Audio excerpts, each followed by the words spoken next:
বাচ্চাটির মা আর তার দিদা গিয়েছিলেন বাচ্চাটিকে নিয়ে। বাচ্চাটির মা দিদা তান্ত্রিককে সবটা বললেন, প্রথম থেকে কি কি হয়েছিল, কত পরীক্ষা এসব বললেন। তান্ত্রিক বাচ্চাটিকে একটি লাল আসনের মধ্যে শুইয়ে দিলেন। তার মা দিদাকে বললেন একটু দূরে গিয়ে বসতে।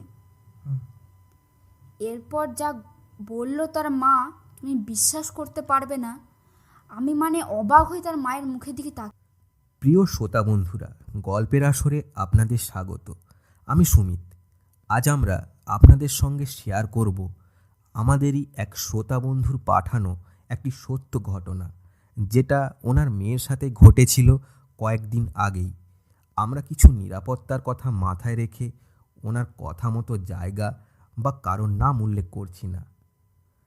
আপনাদের কাছে একটি বিশেষ অনুরোধ, যারা আমাদের আসরে নতুন, প্লিজ সাবস্ক্রাইবটা করে বেল আইকনটা প্রেস করে রাখুন। আসছি আরও অনেক গল্প নিয়ে, আপনারা আমাদের পাশে থাকবেন এই আশা রাখলাম। তো চলুন, ঠিক কী ঘটেছিল একরত্তি একটা বাচ্চা মেয়ের সাথে, সেটা আমরা পিউর মুখেই শুনে নিই।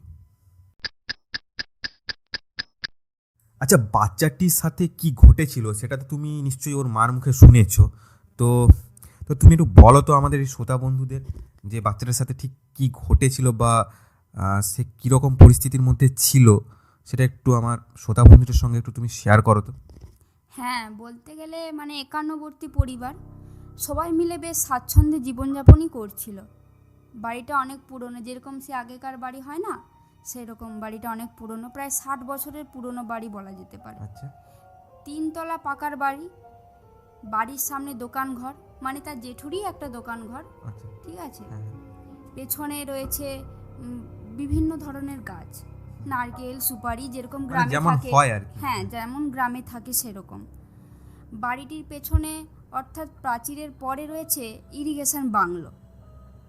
বাংলোটি আগেও একবার ভাঙাচোরা ভুতুড়ে বাংলো হয়ে পড়েছিল, এখন সেটা সংস্কার হয়ে বেশ সুন্দর করে গড়ে উঠেছে। আচ্ছা, বাড়ির সামনে বড় রাস্তা, সারাদিন লোকজন, একবার রাস্তার উপরেই বাড়ি, তো তাই সারাদিন লোকজন ওখানেই চলাফেরা করতো, গাড়ি ঘোড়ার আওয়াজ, বলা যেতেই পারে একবারে জমজমাটি পরিবেশ। হবেই, রাস্তার ধারে বাড়ি মানে তো একটা ফিল থাকবে। হ্যাঁ হ্যাঁ হ্যাঁ।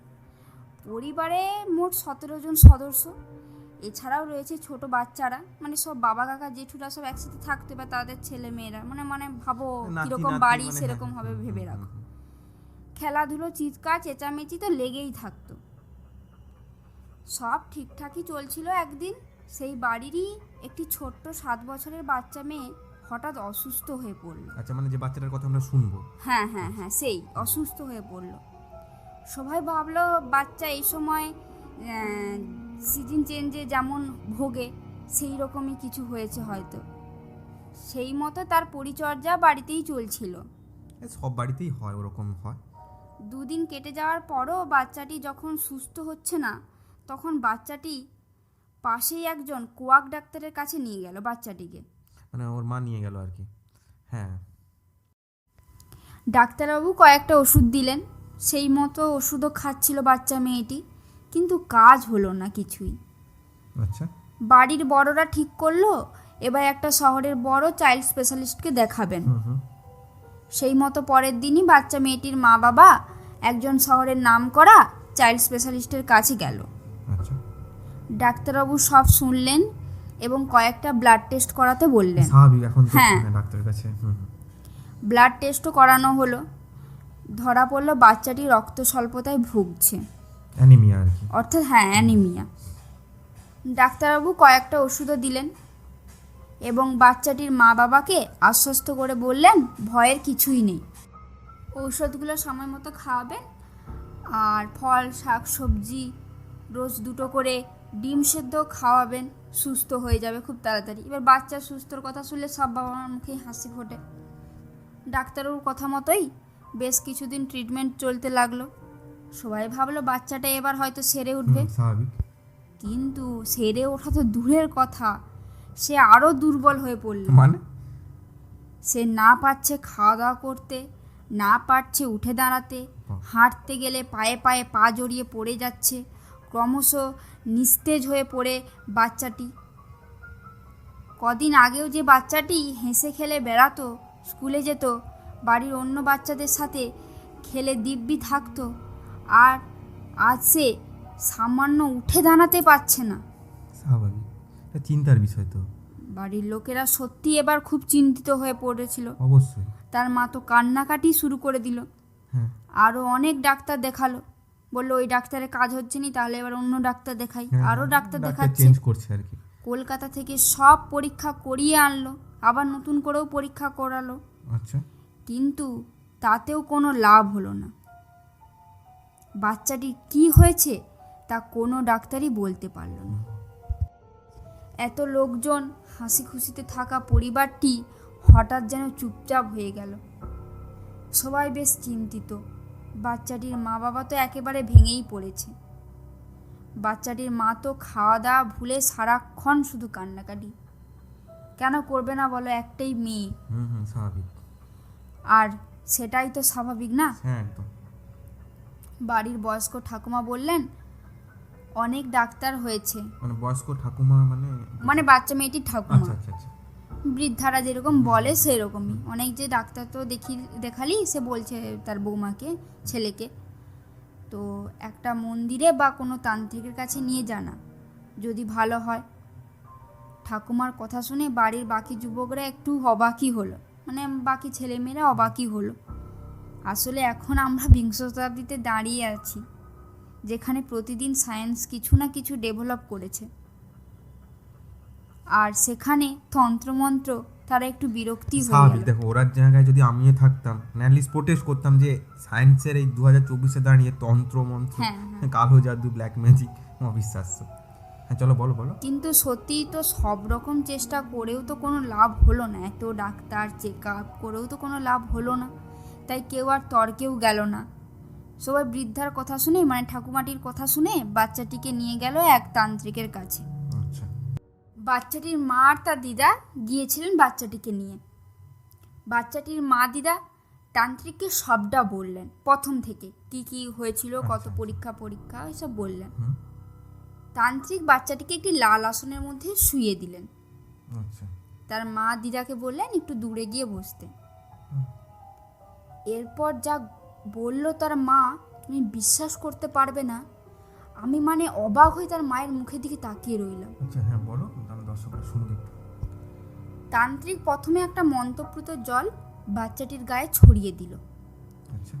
তারপর এক টুকরো হলুদে সিঁদুর লাগিয়ে বাচ্চাটির গোটা শরীরে বুলিয়ে দিতেই ঘটল এক অবিশ্বাস্য কাণ্ড।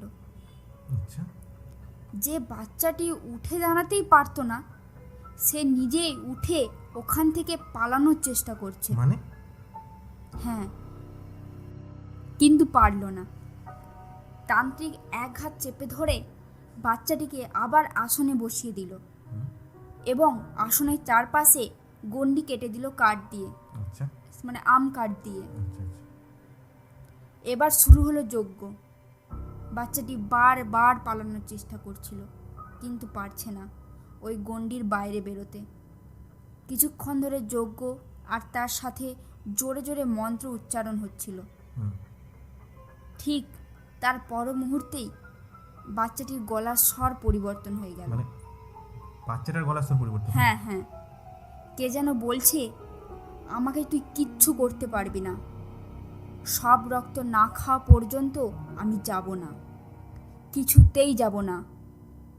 আমার মুখে তাজা রক্ত লেগে আছে, সব রক্ত শোষণ করে তবেই আমার তৃষ্ণা মিটবে।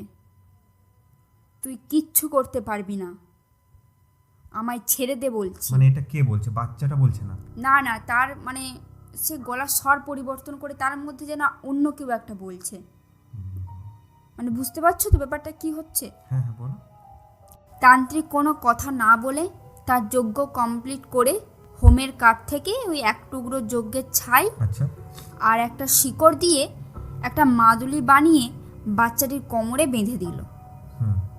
কিছুক্ষণ ছটপট করার পর বাচ্চাটি জ্ঞান হারিয়ে লুটিয়ে পড়ল মাটিতে। বাচ্চাটির মা দিদা এইসব দেখছিল একটু দূরে বসে। আচ্ছা। তান্ত্রিক এবার ওনাদের ডাকলেন এবং বাচ্চাটিকে তার মায়ের কোলে নিয়ে বসতে বললেন। এরপর কিছুক্ষণ বাদেই বাচ্চাটির জ্ঞান ফিরল এবং স্বাভাবিকভাবেই কথা বলছিল, তবে একটু ভয় পাচ্ছিল। তান্ত্রিককে দেখে স্বাভাবিক, তান্ত্রিক মানে সে জানোই তো কিরকম তার পোশাক আছে। হ্যাঁ, ছোট্ট বাচ্চা ভয় তো পাবে। তান্ত্রিক বললেন, আপনাদের বাচ্চার কোনো রোগই হয়নি, বাচ্চাটি পড়েছিল জোকারের খপ্পরে। কি বলছো? হ্যাঁ, জোকার বাচ্চাটির শরীরে আশ্রয় নিয়েছিল, আর সেই আপনাদের বাচ্চার রক্ত শোষণ করছিল, তাই বাচ্চাটি ওই রকম ঝিমিয়ে যাচ্ছিল। মানে অ্যানিমে কিছুই নয়? না না না, কিছুই নয়। আর কিছুদিন দেরি করলে বাচ্চাটিকে বাঁচানো যেত না। কি বল? আমি ওর শরীর থেকে, সে বলল, আমি ওর শরীর থেকে জোকারকে বের করে দিয়েছি। আচ্ছা। হ্যাঁ, তান্ত্রিকই বলল। তবে জোকারটি আপনাদের বাড়ির পুকুরে অবস্থান করে। মানে বাড়িতে যে পুকুর? হ্যাঁ, যে বাড়ির পিছন দিকে পুকুর আছে সেই পুকুরে অবস্থান করে। আচ্ছা। ও আবার আসতেও পারে। আপনারা ওর কোমরে মাদুলি কোনোভাবেই খুলতে যাবেন না। মানে তান্ত্রিক যে হ্যাঁ, যে মাদুরিটা দিয়েছে না, সেই মাদুরিটা বললো যে খুলবেন না। আমি আরও কিছু জিনিস আর একটা জল দেব, ওটা সারা বাড়িতে গিয়ে ছড়িয়ে দেবেন। আচ্ছা, মানে তান্ত্রিক বলছেন? হ্যাঁ। বাচ্চাটি দিদা বললেন যে জোকারটিকে কি পুকুর থেকে তাড়ানো যাবে না? বাড়িতে আরও তো অনেক ছোট বাচ্চা আছে, তারা পুকুরের ধারে খেলাধুলোও করে। তান্ত্রিক বলল, হ্যাঁ, কেন তাড়ানো যাবে না, নিশ্চয়ই তাড়ানো যাবে। পাঁজিতে একটি বিশেষ তিথি থেকে যজ্ঞ করতে বলল। আচ্ছা। তান্ত্রিকের কথা মতো সব কিছু করা হলো। বাচ্চাটি এখন পুরোপুরি সুস্থ, মানে তুমি বিশ্বাস করতে পারবে না, যে বাচ্চাটি কদিন আগে একদম শরীর খারাপে মানে লুটিয়ে পড়ছিল, সে এখন পুরোপুরি সুস্থ। আগের মতোই সে খেলাধুলো করছে, সে স্কুলে যাচ্ছে। আর বাচ্চাটি মায়ের সঙ্গে যখন কথা বলছিলেন, বাচ্চাটিও ছিল। এটা পুরো একটা সত্য ঘটনা। এবার আপনারাই বলুন কেমন লাগলো। তো শ্রোতা বন্ধুরা, আপনারা শুনলেন ঠিক কি ঘটেছিল ওই বাচ্চা মেয়েটির সাথে। পরিবারটির ওপর কেমন একটা ঝড় বয়ে গিয়েছিল। ভাবুন, 2024 সালে দাঁড়িয়েও এরকম ঘটনার সাক্ষী আমরা হচ্ছি। আর এটা একেবারে একটি সত্য ঘটনা। আমরা ছিলাম বাচ্চাটির মায়ের সাথে যখন উনি ঘটনাটি আমাদেরকে বলছিলেন। আপনাদের সাথেও হয়তো এরকম ঘটনা ঘটেছে, বা আপনারা এরকম ঘটনার হয়তো সাক্ষী ছিলেন। আপনারা চাইলে আমাদের শেয়ার করতে পারেন আপনাদের সঙ্গে ঘটে যাওয়া ঘটনাগুলি। ফার্স্ট কমেন্টে আমরা আমাদের মেল আইডি আর হোয়াটসঅ্যাপ নাম্বারটা দিয়ে রাখলাম। আপনারা আমাদেরকে পাঠাতে পারেন আপনাদের সঙ্গে ঘটে যাওয়া ঘটনাগুলি। আমরা অবশ্যই সেগুলি তুলে ধরব আমাদের চ্যানেলে। তো সবাই খুব ভালো থাকুন আর শুনতে থাকুন গল্পের আসর। নমস্কার।